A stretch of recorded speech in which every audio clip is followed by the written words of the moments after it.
अथ 12वां अध्याय प्रारंभ। अर्जुन ने पूछा, इस प्रकार जो भक्त सदैव योग युक्त होकर आपकी उपासना करते हैं और व्यक्ति पर ब्रह्म को भजते हैं, इन दोनों में से कौन सा श्रेष्ठ योगी है? श्री भगवान बोले, जो मेरे विषय में मन लगाकर श्रद्धा पूर्वक मुझको भक्ते हैं वे उत्तम योगी हैं। परंतु जो इंद्रियों को संयम में करके सर्वज्ञ समदृष्टि रखने वाले, सब प्राणियों के हित में लगे हुए, अकथनीय, अव्यक्त, सर्वव्यापी, अचिंतनीय, निर्विकार, अचल, ध्रुव अक्षर का भजन करते हैं, वे भी मुझे प्राप्त होते हैं। अव्यक्त में जिनका चित्त आसक्त होता है वह कष्ट अधिक पाते हैं, क्योंकि अव्यक्त गति को प्राणी कष्ट से पाते हैं।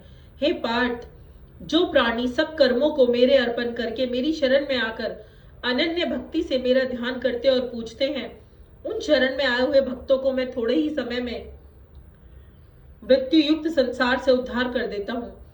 मुझे ही मन में रखो, मुझ में ही बुद्धि रखो, तुम मुझी में निवास करोगे, इसमें कुछ संदेह नहीं। हे धनंजय, इस प्रकार तुम मुझे अपने चित्त को लगाने में समर्थ ना हो तो अभ्यास योग द्वारा हमारे पाने के लिए बारंबार यत्न करो। यदि अभ्यास भी ना कर सको तो मेरे उद्देश्य से व्रतादि ही करो। यदि मेरे लिए तुम कर्म करोगे तो तुम्हें मुक्ति अवश्य प्राप्त होगी, और यदि ऐसा भी ना कर सको तो मन को रोको, अनन्य भाव से मेरी शरण में आओ और फल की आशा छोड़कर कर्म करो, क्योंकि अभ्यास से ज्ञान उत्तम है, ज्ञान से ध्यान श्रेष्ठ है, और ध्यान से कर्मों के फल का त्यागना श्रेष्ठ है।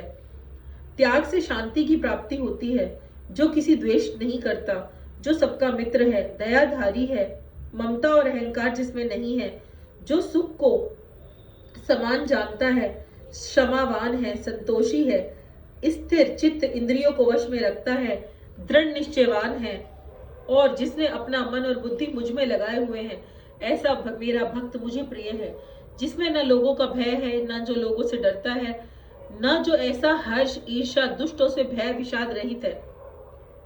वह मेरा प्रिय है, जो कुछ मेरे उसी में संतुष्ट, पवित्र, पक्ष, निष्पाप, दुख रहित, फल ही आशा त्याग कर कर्म करने वाला, ऐसा जो मेरा भक्त है वह मुझे प्रिय है।